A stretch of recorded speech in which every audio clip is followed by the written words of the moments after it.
The first time I experienced true nostalgia bait was in 2015. I sat in a packed theater on premiere night for Star Wars The Force Awakens and listened to starry-eyed 55-year-old men gasp. They came as close as they could to reliving their childhood and still remaining socially acceptable. I'll be honest, back then, I didn't get it. The Force Awakens was a vaguely fun romp through the Star Wars universe, but at the time, I saw a little more. That all depends on your level of attachment to the source material though, and the bait so tightly fashioned to the hook Disney dangled before us. So here we are 7 years later, and the epidemic of nostalgia bait has only spread until it's touched nearly every facet of pop culture. I'm going to tell you a story about my experience of cinema and lifelong love for fantasy. My journey from The Force Awakens to Rings of Power. So if you're all in, sit back, take a breath, and I hope you feel something too. This is Nostalgia Bait, Crappy Sequels, and How They Finally Got Me Too. And before we get too deep, I just want to say thank you guys for being here. Thank you for checking out this video. And if you enjoy content like this, hit that like button and feel free to subscribe to the channel. It really helps me out a lot over here. So thanks. What is nostalgia bait? No, really, does it have a concrete definition? Google says it's when a company remakes a classic movie with the same characters and storyline to draw you in. Movies like Jurassic World 2015, Ghostbusters 2016, and RoboCop 2014 are all popular remakes of classic movies from the past. A better definition comes from Urban Dictionary. Here it says nostalgia bait is pulling in old characters, concepts, and ideas from classic movies and TV shows and putting them into a new media to sucker in fans and to make them believe something is, quote, good because the familiar is there. I find this definition a tad more comprehensive, particularly because of the last line. There's a bit of cynicism here. To make them believe something is good because the familiar is there. I've long watched the rise of nostalgia bait in pop culture, and frankly, it hasn't touched me. In fact, just the opposite. It angered me. I quickly grew tired of watching mediocre products skyrocket through the box office at the mere mention of a classic character, Han Solo, but this opinion was enabled by the fact that I didn't have the same attachment to many of these properties that their target demographics did. Don't get me wrong, I enjoyed a lot of these IPs deeply, but they weren't my childhood. I was able to sit atop my high horse and look down on the ghastly public for enjoying such low-quality offerings. You all deserve better, I swore. And it's still true. They did. The Force Awakens was a relatively decent watch, but relied entirely on retreading only what it knew would conjure cheers from long-standing diehard fans of the original trilogy. This was a minor offense and annoyance at the time, but by the end of the sequel trilogy with The Rise of Skywalker, it was vomit-inducing. I don't mind a hefty dose of fan service, but not at the expense of a good film. Not as a way of shoving all the shortcomings of a movie under the rug. You can't just put things we love on screen and have them do things we recognize and expect us to clap like obedient seals. Expect our viewership to save your bad film production investments. Or can you? Luke's appearance in the mediocre Season 2 finale of The Mandalorian and the fan reaction that ensued might say otherwise. Or the lackluster inclusion of Ahsoka and Rosario Dawson's heartless portrayal. Or, God forbid, Boba Fett and his entire solo show. Honestly, I could make this whole piece about good bait versus bad, but that would be entirely subjective, and I just might earn the hate comments of thousands just like I do every time I publicly state how horrible Justice League Snyder Cut ended up. I guess I never learn though. So bring on the comments, the algorithm loves it.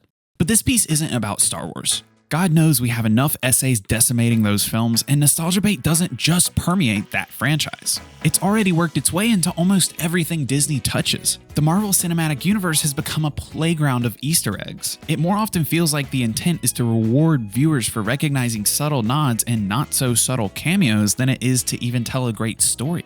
It doesn't stop there either. As mentioned before, franchise reboots are everywhere. Sure, you can easily point to Ghostbusters, Predator, RoboCop, the atrocities of the Jurassic World series, Godzilla, the list goes ever on. It doesn't just apply to the crappy sequels and remakes either though. Just take one look at Stranger Things. And trust me, I love this show.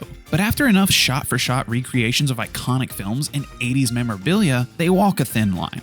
Despite the relatively original and innovative show, it still reeks of the intent to play upon nostalgic emotion. At least here though, I'll admit, the Duffer Brothers did put their whole heart into it, which makes a difference. Skip ahead to more recent nostalgia successes and take one look at Spider-Man No Way Home, a film I thoroughly enjoyed and highly rate. If nostalgia bait is to be done right, I think they took a pretty good swing with this one. The film isn't perfect, I have my complaints and criticisms, but it was darn fun, a rewarding viewing experience. Now, I've criticized this nostalgia culture for some time, but notice how my perception of the third Holland Spidey film shifted significantly since my perception of The Force Awakens. Sure, I think there's a little quality difference here, but I can only self-reflect at this point and look inward to realize Han and Luke weren't my childhood. Sure, I loved them, but they didn't define an era for me. Tobey Maguire though? Andrew Garfield? Gosh, I've seen those films 100 times. Argued with my brother for hours over who played the better web slinger. When Tobey and Andrew walked through those portals, I felt butterflies. Even though at that point the special effects on that scene hadn't even been finished and somehow been allowed to release in theaters looking like crap. Even though a lot of the jokes in that introductory scene didn't land for me. In fact, despite how I enjoyed that film experience, after first viewing I noted several shortcomings. Dare I say, I think it was a little overrated. No, that's probably blasphemy. It was one hell of a movie for sure. However, after a year has passed, I don't look back and remember flaws. I remember the feeling in my stomach when my childhood flashed before my eyes again. Those iconic characters painting the scene interconnected with my own special memories. So put a pin in this idea because we'll come back to it. You see, I've spent the past 7 years looking down on nostalgia baiting films, especially the low effort ones. But the embarrassing truth is that I've been looking down on the people that love them too. Sure, there's no excuse for that, but if I had to build one, I would say that I just didn't know any better. A mile in someone else's shoes, right? Isn't that the saying? Now that I see things clearer, I realize it just wasn't my turn yet. So let's move on to May this year, 2022.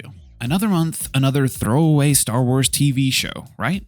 That's the trend these days, isn't it? Kenobi was finally here, and were it any other show, I wouldn't care. Mandalorian for me, strong start, lackluster after that. Boba Fett, snooze fest. Couple that with the fact that Andor was a show that nobody asked for, Dawson's Ahsoka had me mostly uninterested, and my passion for any measure of Star Wars was at an all-time low. Because of the recent Star Wars quality issues, I couldn't help feeling scared for Kenobi, but I knew I had to watch it despite my growing disinterest. Of course, we all did. You can't just leave Ewan McGregor hanging, can you? I couldn't. So I sat down, I tuned into the first episode, cynical as ever, prepared for another disappointment. But I wasn't ready for the feelings that came. Before we talk about Kenobi though, I have to at least give you a brief overview of my childhood. Star Wars was my identity to an embarrassing degree. I'm not ashamed to say it. There were plenty of us. I was no weirdo, okay?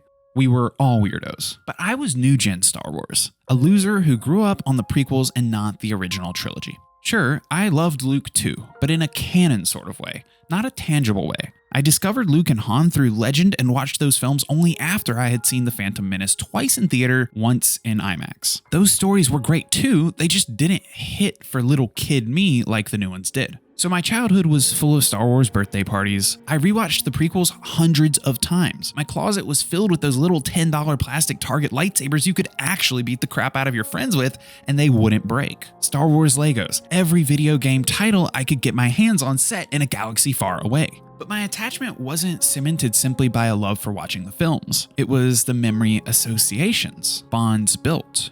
It was sitting in the doctor's office waiting room when my siblings were sick reading old Jude Watson extended universe preteen novels about Obi-Wan and Qui-Gon set years before The Phantom Menace. It was me at 14 playing Battlefront 2 for hundreds and hundreds of hours with my little brother who's 5 years younger and arguing relentlessly about just how redeemable Attack of the Clones was simply because of how iconic I found the third act fight sequences. It was playing through the entirety of Knights of the Old Republic on a little 2010 MacBook in 1 week because I got sucked in and the game never let me go.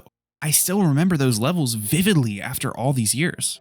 Even at the ripe age of 17, I rediscovered Star Wars lore with my best friend in the latest batch of extended universe novels by wonderful authors like James Luceno and the Old Republic series.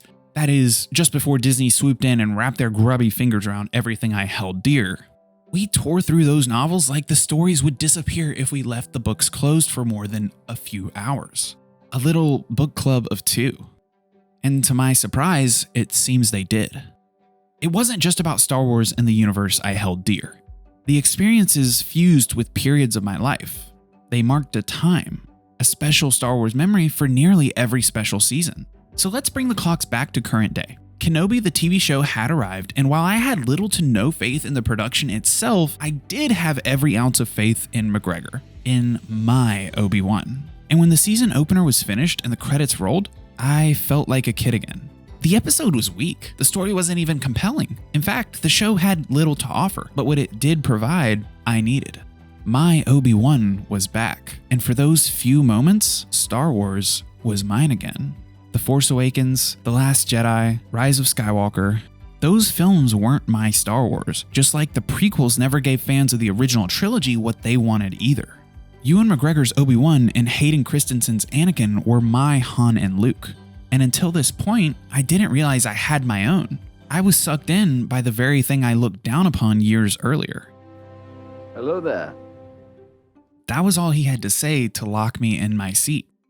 That same lightsaber, those mannerisms. It didn't have to be the man from my childhood, it just had to feel like him. And so I watched. I stuck it out through the whole dreadfully underwhelming season, but I didn't criticize my way through it like I usually do. Didn't whine and complain. I didn't give up watching halfway through like I should have. I stayed. I willfully gave Disney my streaming statistic. Another butt in another seat. All because no matter how weak the content proved, I just wanted to savor my time with Obi-Wan again. The plot had nothing to offer me, but when it came time for another episode to air, I was there on day one, eager to feel like a kid again, because that's all it is, right? It's the comfort of a warm blanket, of romanticized periods in our lives. The season finale of the meandering, pointless show left me empty. Empty because I knew I'd been duped, but I couldn't help letting myself fall for it. Was there a lesson to learn? If so, I think I missed it, because I left Kenobi behind, quickly forgetting the brief hours I spent with that blissful childhood friend called Obi-Wan. I moved on, and now I struggle to recall any moments of satisfaction in the series.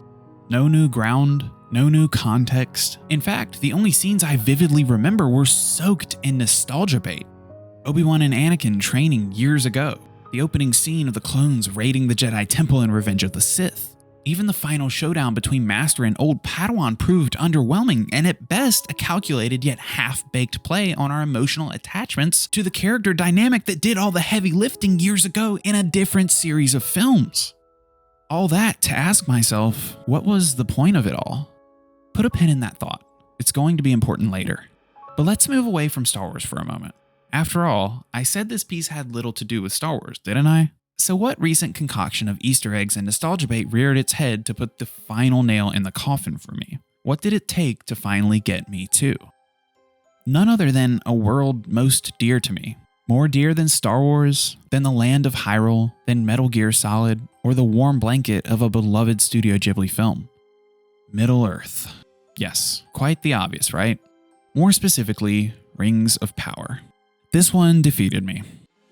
Now you can all flame me in the comments over my scathingly negative opinions on Star Wars shows or my illogical love for the prequels. Tell me I'm crazy for thinking Rings of Power was a disaster.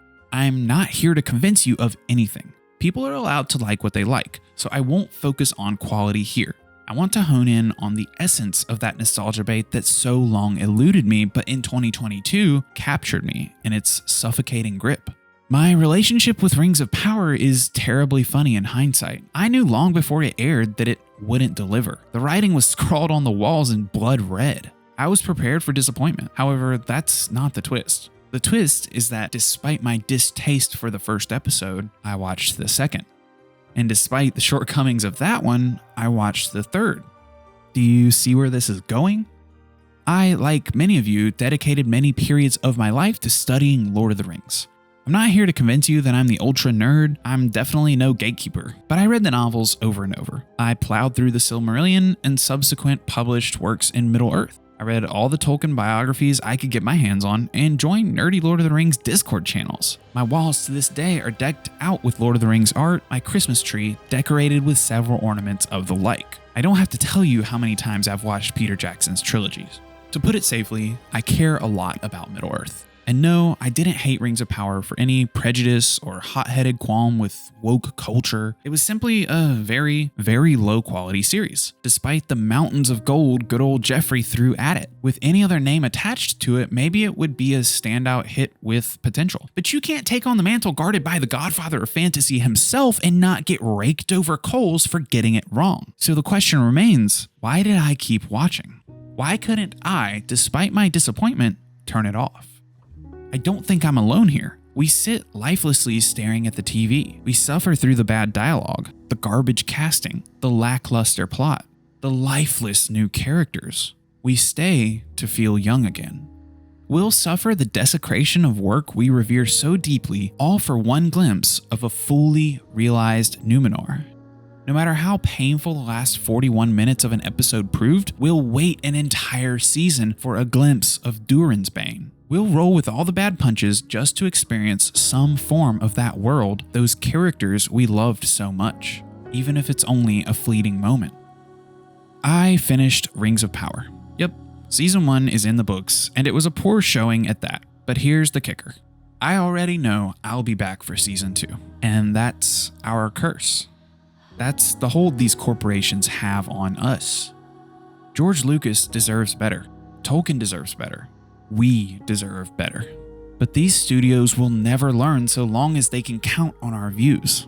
So long as they know we're in their pocket whether we like it or not. So what do? We're addicted to the memories. And until we stop handing them our cheap viewership, the problem will only spread to every crevice of the entertainment industry. I'm ready to make new memories though. My goal with these essays isn't to convince you of anything. It's just to create something worth remembering, worth returning to. Something you might want to watch again someday because of the connection you made. Some self-important attempt at art. So I'll close with some questions, and you can answer them in your head as best you can. Do you remember Kenobi? Rings of Power? Or do they just conjure secondhand memories of something else, adding no new thread to the tapestries they so readily steal from? Are we too old to make new memories? To discover new worlds just like the ones we escaped to when we were young? Is the industry the looming problem, or is it us? I just hate feeling shorted. To have the great works you loved so deeply cheapened. To feel helplessly bound to hang on to each new morsel of that world we can get, despite how we never return to that former glory. So, do we really deserve better? Or did we simply grow up? I don't know.